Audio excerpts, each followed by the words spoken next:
Hi, welcome back to my YouTube channel, Electro Skills Engineering. I am Engineer Mohammad Bilal Ashraf, and in this video tutorial, I am going to, tell you about the series we are going to cover of Siemens PLC, Programmable Logic Controller. And this is basically a tutorial where I am going to teach you about what offers in our courses and how are you going to, pursue the things in this video. So let me show something over here. I need to use this here. So basically, first of all, we are going to talk about the hardware components which are being used in the programmable automation. So there are a lot of varieties, because of huge varieties in which we will be discussing about S7 1500, 1200, 300, 400 and different CPUs of the Siemens which are being offered 1200, and here you can see the ET modules. Okay, and HMI designing as well. We will be including HMI designing as well, and a lot of videos I have made and downloaded in my channel, uploaded in my channel related to HMI designing, how you download the program into the HMI and communication between HMI and PLC. Okay, so without delay, here this is the schematic family, HMI and the PLC controllers, and the communication between these all devices, among all these devices, will be discussed as well. So first of all, if we see over here the grades defined by the Siemens according to performance. Okay, so performance grades over here, which start from basic to advanced. If you see this hierarchy, and in the hierarchy, from the basic schematic S7 1200 and 200 are over here. So we start from 200 and 1200, and at the mid where some at the mid side we will find this S7 300. This is over here, and then at the advanced side we will be seeing schematics S7 1500 and S7 400. This is the CPU which is redundant. Actually, it works as a backup. We have multiple PLCs over here as a CPU, and in S7 1200 we can see these three modules, and here we can add 8 extra extended modules, which I am going to share in the next slide, like here.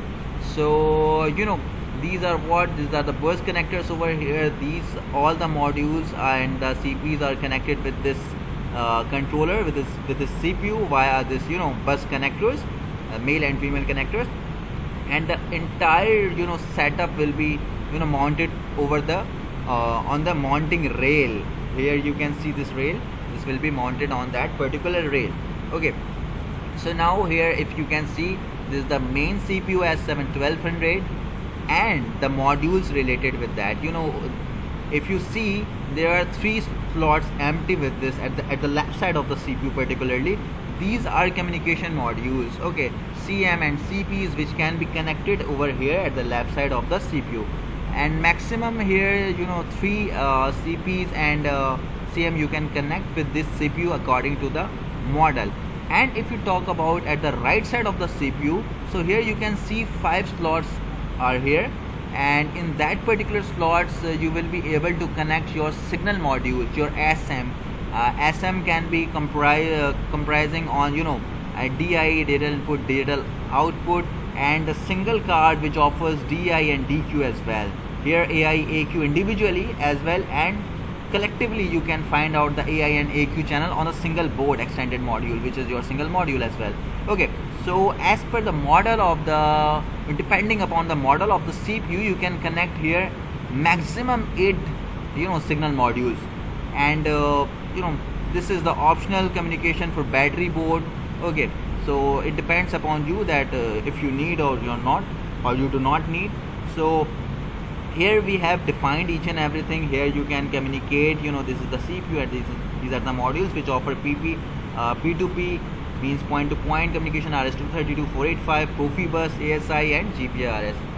And in the next slide we will see some sort of basic hardware type of the hardware components of schematic S7 1200.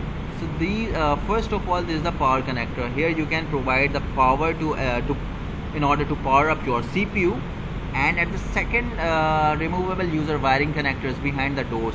if you open the door, if you pull the door from the top door and the from the top side, if you pull the door, and from the bottom side you pull the door, you will be able to find out these terminals. These are removable terminals. You can just remove it in order to wire them.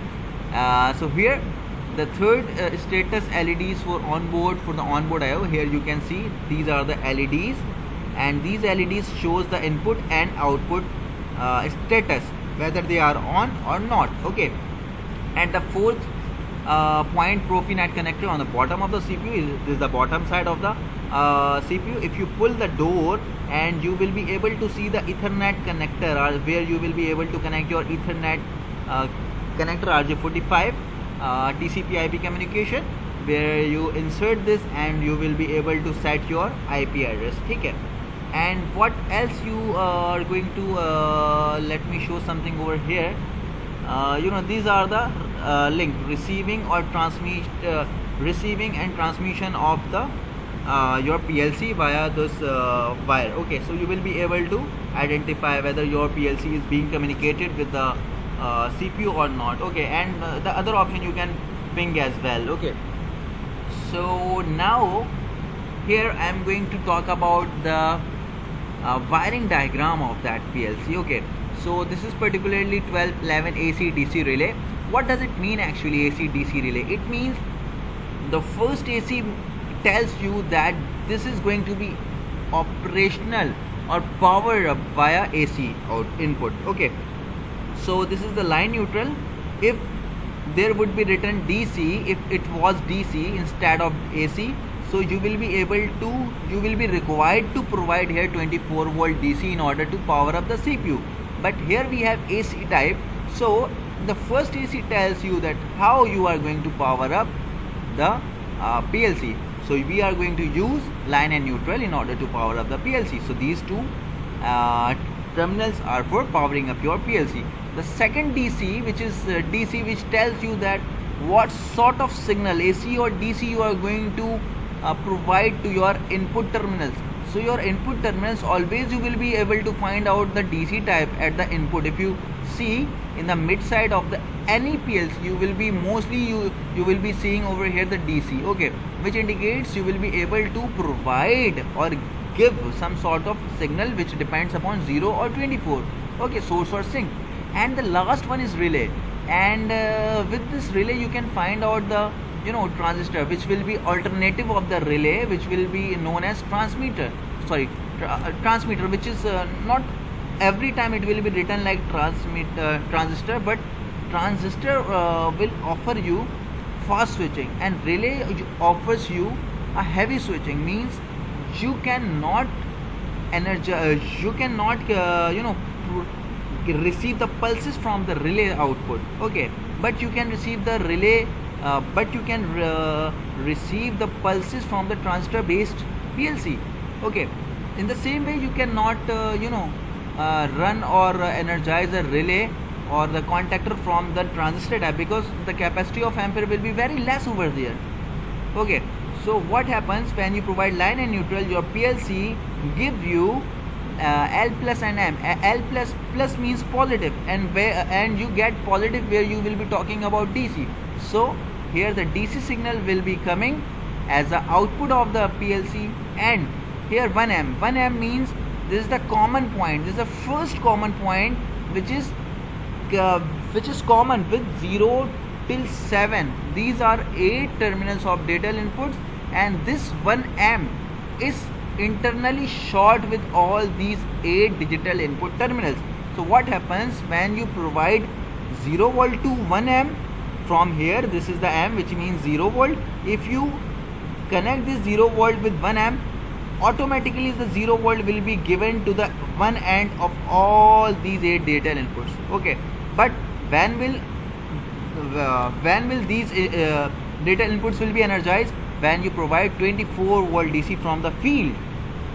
Okay, you are getting my point. And vice versa, you can also provide L plus to 1M. This is the 24 volt. When you provide this L plus 24 volt DC to 1M, what will happen? The 24 volt DC will be given automatically to all these 8 data inputs, but not a single data input will be energized. Why? Because there is absence of 0 volt, and this absence of 0 volt can be fulfilled and can be provided through the sensor, NPN sensor, or 0 volt you can provide from the field. When once your 0 volt and 24 volt volt DC which is already provided over here, and the 0 volt will come here, what will happen? The potential of 0 to 24 volt DC will be complete, and that particular input will be energized. Okay, I hope you are getting my point. And the same thing will be happening with all these 8 digital inputs. So now I am going to talk about AI, which is analog input. So this is the second common. This was the first common, this is the second common. For example, at this 2 amp, this is the common where we will be able to provide all 0 inputs or all 0 volts of all the sensors. So when we provide 0 volt over here, what will happen? We can able to connect our 2 different sensor, depends upon 0 to 10 volts or 4 to 20 milliamperes, but here I am giving you the example of 0 to 10 volt DC. For example, we have 2 transmitter, one level transmitter and second is a temperature transmitter. So what happens? The 0 volt of the temperature transmitter and the level transmitter will be connected with 2 amp, which is the common point of 0 volt. Okay, this is the ground, you can say, and the output of the terminal and the output of the level transmitter and temperature transmitter will be connected over 0 and 1, at 0 and 1, which means you can connect 2 analog input sensor, okay, over 0 and 1. These it happens because we have only 2 analog input. Okay, in order to get some more analog input channels, we need to extend the modules over here. And if you talk about the relay output, because we have the PLC which offers only relay type output. Relay type output means we can get any of the signal which provides at 1L.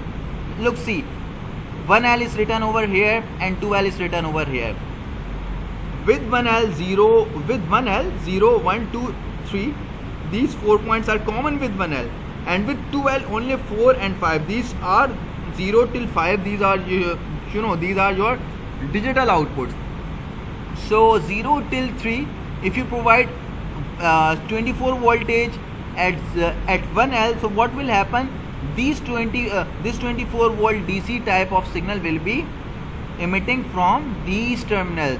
And a part of that, if you talk about 2L, and for example if you provide line and neutral, whatsoever the signal you provide at the common side, you will be able to receive the particular signal from that side regardless of any programming. Okay, so let's suppose if I provide at 1L 24 volt DC, so I will be able only to get 24 volt DC output, and I will always connect here 24 volt DC type relay or coil, because I have already given here 24 volt DC. I can provide here 220 volt AC, but if I provide here 220 volt AC, so I will be restricted to get the same signal. Okay, I hope you are getting my point. What I am saying is, whatsoever the signal you provide at the common 2L or 1L, you will be able to receive the same signal once the condition of your programming gets satisfied or get true. Okay, and in the next slide, here I have talked about some sort of basic things, which is the programming type languages. So okay, there is a ladder, FBD, and structure language, functional block diagram, step 7, which offers SMN 1200, 15, 300 and BNC. So this is the basic video which I am going to talk about, what I am going to offer in this video. Or here you can see the basic view of TIA portal. I have already made a video on that. So if you have not seen that particular video, that how can you download the TIA portal, you must go and watch that video. So I have made a program over here which is the made on S7 1500, and few basic things I have defined over here.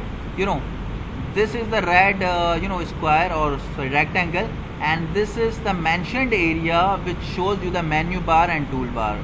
You can name it menu bar and toolbar. This is my project which I have made.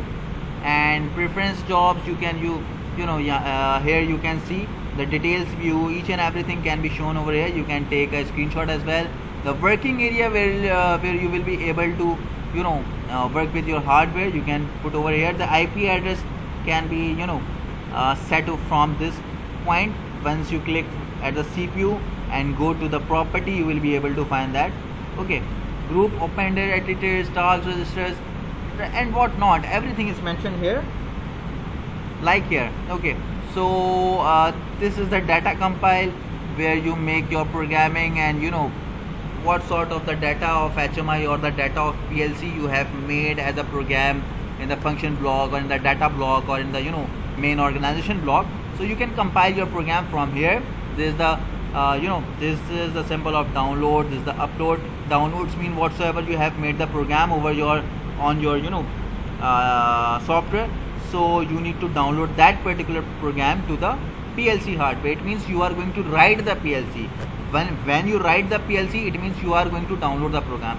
And once you read the PLC and write the program on the software, it means you are uploading the program. Okay, from the PLC you are uploading the program into your software.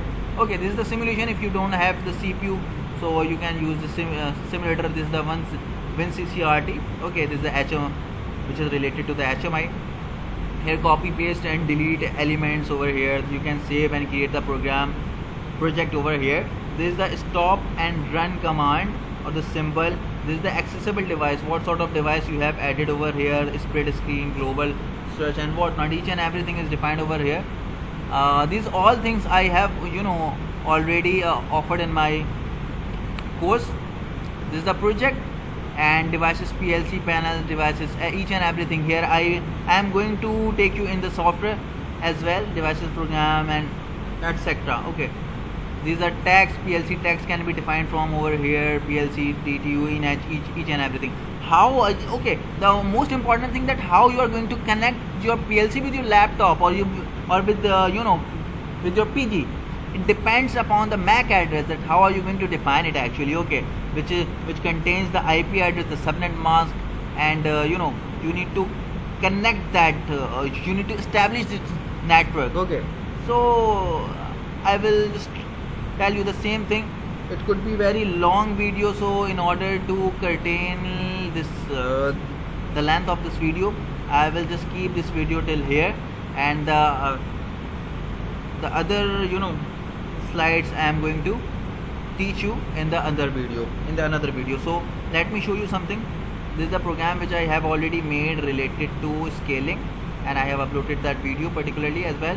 Here are the devices and network, which where I have connected this CPU 1211C with the KTP 700 basic HMI. And here let me show you some tags which I have made for PLC. This is the PLC tags. These are the tags of PLCs, and tags for HMIs are always here. Let me show you.